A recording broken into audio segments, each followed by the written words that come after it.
오늘 하루도 평안한 하루가 되시기 바라겠습니다. 오늘 말씀은 야고보서 1장 12절에서 15절 말씀입니다. 시험을 참는 자는 복이 있나니 이는 시련을 견디어낸 자가 주께서 자기를 사랑하는 자들에게 약속하신 생명의 면류관을 얻을 것이기 때문이라.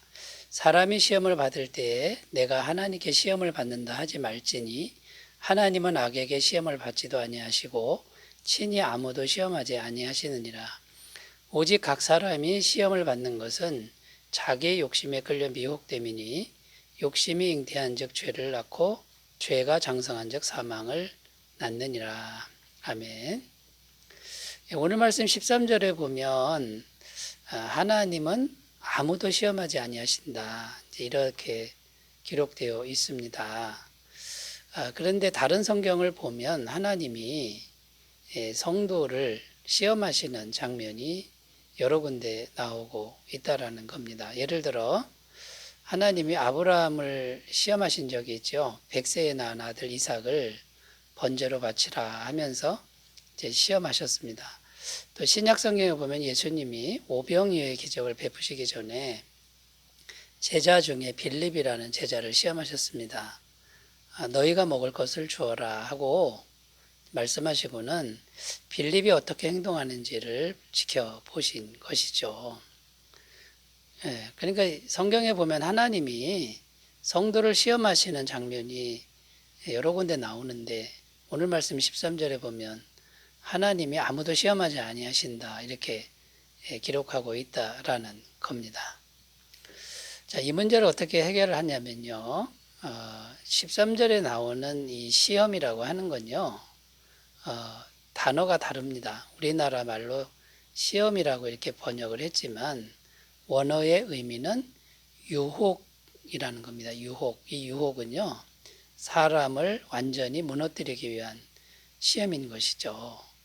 그러니까 하나님은 사람을 무너뜨리기 위한 유혹은 하지 않는다라는 거고요. 그럼 아브라함을 시험하고 빌립을 시험했다, 이때 그 시험은 유혹이 아니라 이것은 테스트입니다. 그러니까 테스트는 믿음이 성장하도록 하기 위한 그런 시험이라는 것이죠. 그래서 이제 오늘 말씀 13절에 나오는 시험은 영어로는 temptation이라는 단어, 유혹이라는 단어를 쓰고요. 그 다음에 다른 곳에 나오는 하나님이 주는 시험은 테스트 또는 트라이얼, 시련이라는 이런 단어로 쓰였다라는 겁니다. 자, 그래서 우리나라 말로는 시험이라고 똑같이 번역했지만 테스트와 템프테이션이 어떤 차이가 있는지를 살펴보면서 은혜를 나누겠습니다. 자, 첫 번째 시험, 테스트는 하나님이 주시는 거고 유혹, 템프테이션은 마귀가 주는 것이다 라는 겁니다. 그러니까 시험을 주는 주체가 다르다는 말씀이죠. 자, 오늘 말씀 우리가 읽진 않았습니다. 오늘 말씀 12절에 우리가 말씀을 읽었는데 거기도 이제 시험이라는 단어가 나오는데 그건 이제 하나님이 주시는 이제 시험이라는 것이죠. 자, 그래서 하나님이 주시는 시험, 이 테스트는 결국 생명의 면류관을 얻게 한다, 이렇게 증언합니다. 12절을 다시 읽겠습니다. 시험을 참는 자는 복이 있나니 이는 시련을 견디어낸 자가 주께서 자기를 사랑하는 자들에게 약속하신 생명의 면류관을 얻을 것이기 때문이라. 그러니까 하나님의 시험은 생명의 면류관을 얻게 한다라는 말씀이고요. 13절에 나오는 시험, 이 temptation, 유혹이라는 이 단어는 마귀가 주는 것이고 사람을 무너뜨리는 것이라는 거죠. 그래서 하나님은 이런 시험, 이런 유혹은 절대 하시는 분이 아니다라는 겁니다. 13절 다시 읽겠습니다. 사람이 시험을 받을 때에 내가 하나님께 시험을 받는다 하지 말지니 하나님은 악에게 시험을 받지도 아니하시고 친히 아무도 시험하지 아니하시느니라. 자, 여러분, 그러므로 우리가 이제 이 시험과 그 다음에 유혹을 잘 분별해야 되는데요. 어떨 때는 이게 분별이 잘 안 된다라는 겁니다.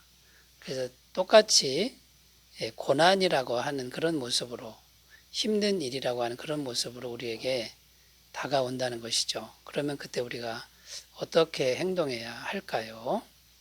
자, 시험인지 유혹인지 구분이 안 되는데 힘든 일이 왔습니다. 자, 그러면 무조건 기도 먼저 하는 겁니다. 무조건 기도하면은 어떤 일이 벌어지냐면 하나님이 간섭하시는 거죠. 개입하셔서 그 힘든 일을 통해서 선을 이루신다라는 겁니다. 로마서 8장 28절 우리가 알거니와 하나님을 사랑하는 자 곧 그의 뜻대로 부르심을 입은 자들에게는 모든 것이 합력하여 선을 이루느니라. 그러니까 기도 먼저 하는 것이 지혜로운 방법이라는 거고요. 자, 두 번째는요. 힘든 일이 왔을 때 회개를 잘 하는 겁니다. 빨리 죄를 회개하면은 이제 하나님의 은혜가 오고 마귀의 역사가 그친다라는 거죠. 마귀는 죄를 통해서 역사하기 때문입니다. 요한일서 1장 7절입니다. 그가 빛 가운데 계신 것 같이 우리도 빛 가운데 행하면 우리가 서로 사귐이 있고 그 아들 예수의 피가 우리를 모든 죄에서 깨끗하게 하실 것이요. 첫 번째는 기도고 두 번째는 회개죠. 자, 세 번째는요. 말씀을 가까이 하고 순종하는 삶을 살아야 된다라는 겁니다. 시편 1편 2절 3절 오직 여호와의 율법을 즐거워하여 그의 율법을 주야로 묵상하는도다. 그는 시냇가에 심은 나무가 철을 따라 열매를 맺으며 그 잎사귀가 마르지 아니함 같으니 그가 하는 모든 일이 다 형통하리로다.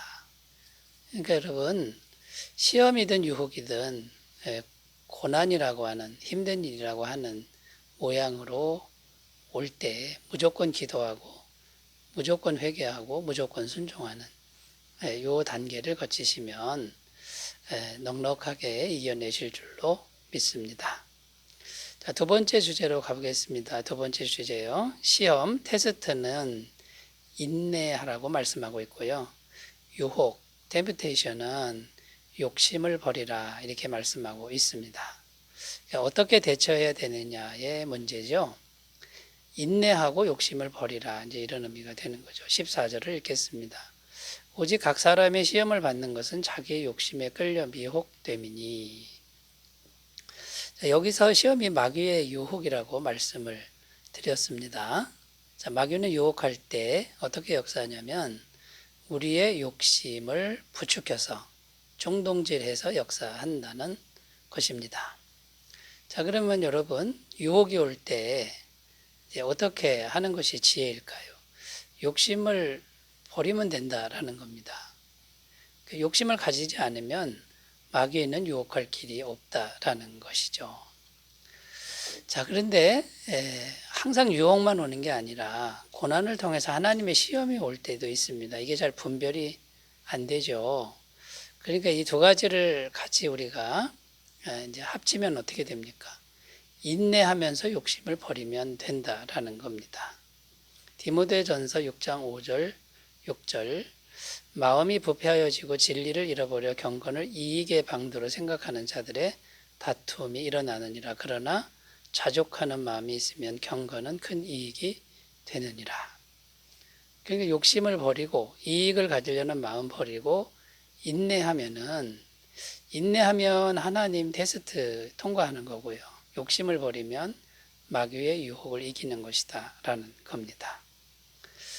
그리고 힘든 일이 올 때 무조건 하나님을 신뢰하는 태도, 이 태도를 잃지 않는 것이 중요하다라는 겁니다. 고린도전서 10장 13절 사람이 감당할 시험 밖에는 너희가 당한 것이 없나니 오직 하나님은 미쁘사 너희가 감당하지 못할 시험 당함을 허락하지 아니하시고 시험 당할 즈음에 또한 피할 길을 내사 너희로 능히 감당하게 하시느니라. 시험이 오든 유혹이 오든 힘든 일이 오지만 감당할 만큼만 주시는 것을 우리가 굳게 믿는 겁니다. 그러면 이겨낼 수 있다라는 것이죠. 자, 세 번째 주제로 가겠습니다. 세 번째, 유혹을 이기려면 생각의 습관을 잘 길러야 한다라고 말씀하고 있습니다. 15절을 읽습니다. 욕심이 잉태한 즉 죄를 낳고 죄가 장성한 즉 사망을 낳느니라. 자, 이 말씀은 마귀의 유혹이 어떻게 시작되고 진행되는가를 보여주고 있습니다. 자, 먼저 마음에 욕심이 생기게 합니다. 욕심이 생기게 하고 그 다음엔요. 그 욕심이 계속 자라나게 하는 것이죠. 그리고 결국 사람으로 하여금 행동하게 하고 사망을 향하여 나아가게끔 한다라는 것입니다.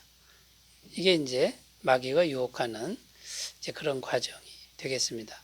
창세기 3장 6절 여자가 그 나무를 본즉 먹음직도 하고 보암직도 하고 지혜롭게 할 만큼 탐스럽기도 한 나무인지라 여자가 그 열매를 따먹고 자기와 함께 있는 남편에게도 주매 그도 먹은지라.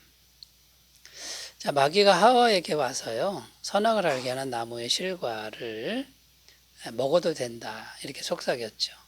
그런데 하와가 그 선악을 알게 하는 나무의 실과를 자꾸 쳐다보니까 먹음직도 하고 보암직도 하고 지혜롭게 할 만큼 탐스러웠다라고 이제 증언합니다. 그러니까 자꾸 욕심이 자라나게 만들고 결국은 그 선악을 알게 하는 나무의 실과를 먹게끔 행동한 것이죠. 자, 그러니까 여러분 중요한 게 뭡니까? 이 생각이 중요하다라는 겁니다. 평상시 생각하는 습관을 잘 길러야만 이 마귀의 유혹을 이길 수 있다라는 것이죠. 에베소서 5장 3절 4절 말씀 음행과 온갖 더러운 것과 탐욕은 너희 중에서 그 이름조차도 부르지 말라. 이는 성도에게 마땅한 판이라. 누추함 거리석은 말이나 희롱의 말이 마땅치 아니하니 오히려 감사하는 말을 하라. 여기 보면 악한 것은 이름조차도 부르지 말라 이렇게 말하고 있습니다. 그러니까 언급조차도 하지 말라. 다른 말로는 생각조차도 하지 말라 이렇게 권면하고 있다라는 겁니다. 고린도서 10장 5절입니다. 하나님 아는 것을 대적하여 높아진 것을 다 무너뜨리고 모든 생각을 사로잡아 그리스도에게 복종하게 하니. 여기 모든 생각을 사로잡아 그리스도에게 복종하라라고 말씀하고 있습니다.